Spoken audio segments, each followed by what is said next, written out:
Hey, what's up, guys? I'm Naveed. I'm going to have my other lovely team members introduce themselves before we get started. My name's Brandon. I'm Wajma. I'm Romy. And we did a presentation on nonverbal communication. So let's go to the first slide, shall we? Awesome. Now, what is nonverbal communications? Well, it's a lot of things, and it's not really something that you can summarize in one statement. Nonverbal communication is an integral, important, everyday part of our lives. Even in the context of sending someone a text, you can use nonverbal communication. You know, if you want to put a smiley face, there's that aspect of it.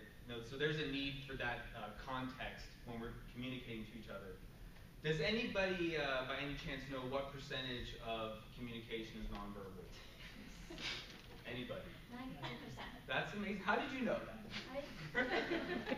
Yes, 93% of communication is nonverbal. So the majority of communication is taking place in this nonverbal context. Now, perception is reality. What people are perceiving is how they're going to feel. So if you don't feel like you're giving off a certain impression, your body language might betray you and give off that exact same impression that you don't want to give off. So it's very important to be conscious of these things. And that moves on to be conscious or subconscious. People analyze body language and nonverbal communication. They do it consciously and subconsciously.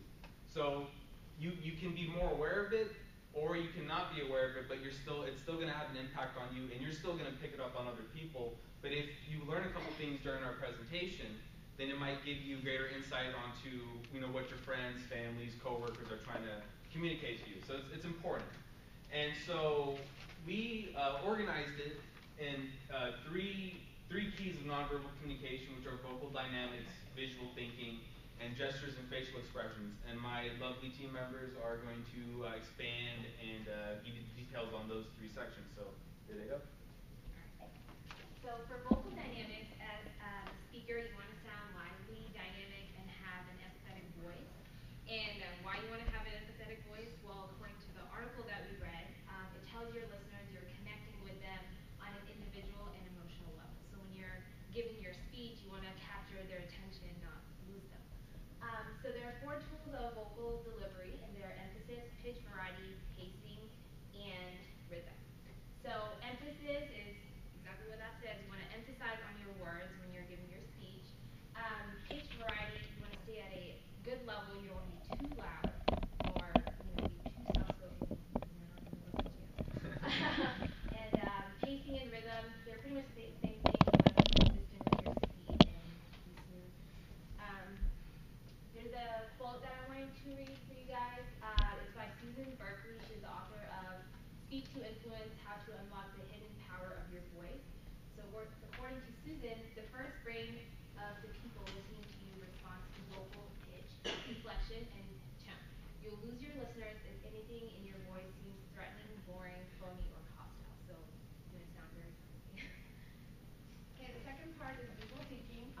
All speeches will include a visual component, so this PowerPoint can be considered a visual component. Any handouts that we give is also part of that. The audience is fully aware that you're putting on a show, so make sure that you sound genuine. It's more like a conversation and not a speech.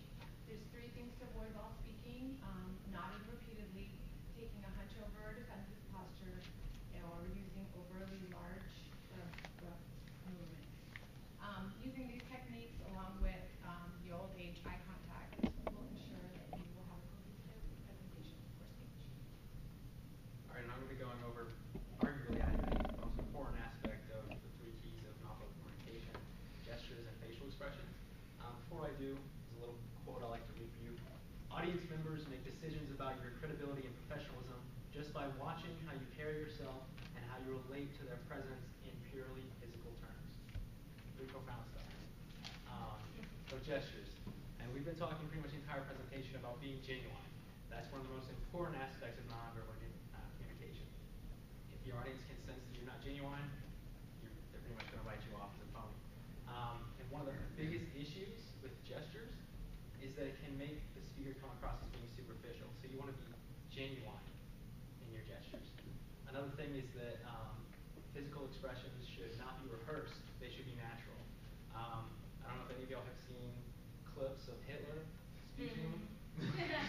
That's only worked for him, and he did terrible things. So please be natural in your movements while you're You don't want to talking. be like that, do you? No. And also, it's important to recognize that gestures do not mean hand movements. So just doing stuff like this doesn't work. Try to incorporate your entire body when you're talking. It makes it seem more natural and more genuine. And facial expressions. Do not forget the facial expressions. Human face is full of expressiveness, so put it to work. Use all parts of your face, your eyes, your cheeks, your neck, your eyebrows, to express emotion. I don't know if y'all have ever seen a presentation of someone that talks like this the entire time and they don't do anything with their face. It's really boring. Honestly, not a very good presentation if they do that. And in conclusion, let's just blitz through the three main aspects of nonverbal communication. One, vocal dynamics. You want it to be lively, dynamic, and empathetic voice. Two, visual thinking. You want to avoid nodding repeatedly, taking a hunched over or defensive posture, and using overly large and abrupt movements. And three, gestures and facial expressions. Avoid being superficial and do not forget your facial expressions. Any questions? Would one of you read the quiz questions? Absolutely. Number one, what are the three main components of nonverbal communication? Number two, what % of communication is nonverbal? Number three, identify the four tools of vocal delivery. Number four, which of the following should you avoid when communicating nonverbally?